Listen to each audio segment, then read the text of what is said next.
আজকে তৈরি করব আমার মোস্ট ফেভারিট একটি রেসিপি, সেটা হচ্ছে হাঁড়ি কাবাব। এই হাঁড়ি কাবাব খেতে ভীষণ ভীষণ মজা।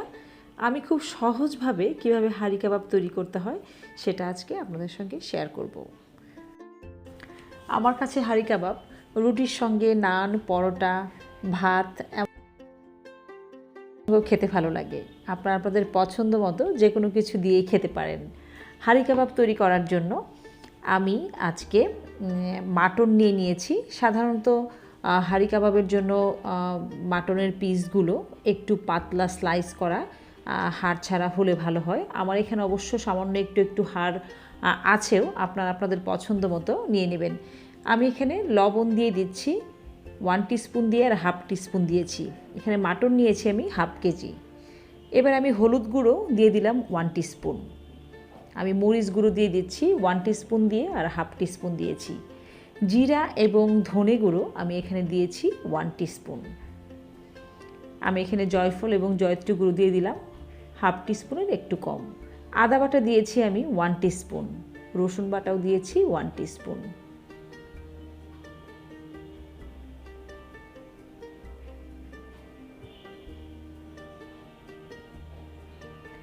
এবারে হাতটাকে খুব ভালোভাবে ধুয়ে আমি খুব ভালোভাবে মেখে নিচ্ছি। এই কাজটা কিন্তু একটু সময় নিয়েই করতে হবে। প্রতিটা টুকরোর গায়ে যেন মশলা খুব সুন্দরভাবে মিশে যায়, সেই ব্যাপারটা অবশ্যই খেয়াল রাখতে হবে। আপনারা চাইলে এখানে পেঁপে বাটা দিতে পারেন 1 টেবিল স্পুনের মতো। আমি আজকে দিচ্ছি না। আজকের মাংসের টুকরোগুলো আমি এমনি তো ছোটো সাইজ করেছি। আমি এখানে লেবুর রস দিয়ে দিচ্ছি। 1 স্লাইস লেবু কেটে আমি রস দিয়ে দিলাম। মোটামুটি আমাদের মাখানো খুব সুন্দর হয়ে গেছে। এবারে আমরা এটাকে 2 ঘন্টার জন্য রেখে দিব। তার আগে আমি এখানে টক দই, ফ্যাটানো টক দই দিয়ে দিলাম 2 টেবিল স্পুনের মতো, দিয়ে আরেকটু মেখে নিচ্ছি।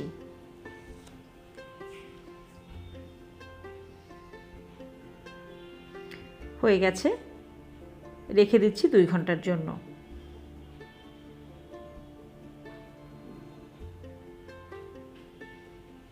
2 ঘন্টা পর ফিরে আসলাম। এবারে চলে যাচ্ছি রান্নায়।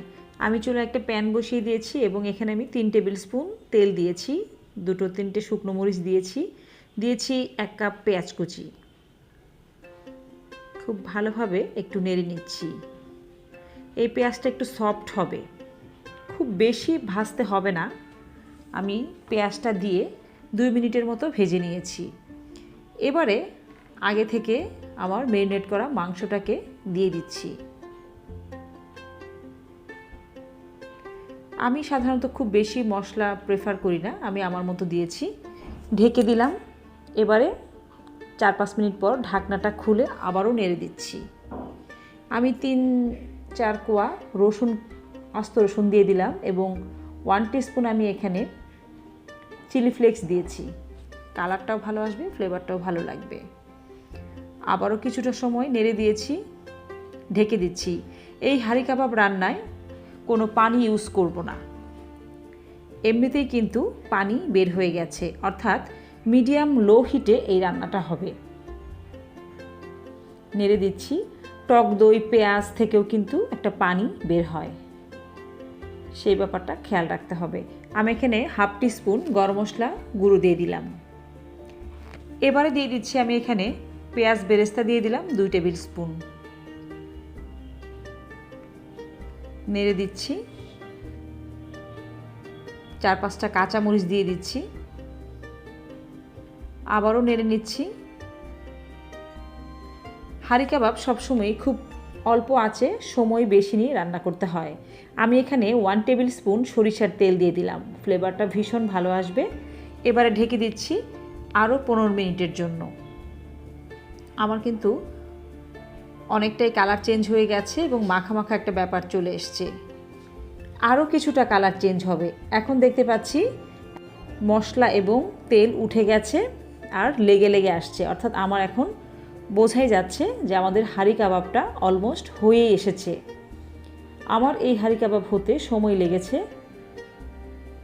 প্রায় 50 থেকে 55 মিনিটের মতো। এবার নামিয়ে পরিবেশন করব। আমি একটা সার্ভিং ডিশে নামিয়ে নিয়েছি। দেখতেই পেলেন খুব সহজে হয়ে গেল হাঁড়ি কাবাব। আরও সহজ এবং সুন্দর রেসিপি পেতে আমার চ্যানেলটি সাবস্ক্রাইব করে সাথেই থাকুন।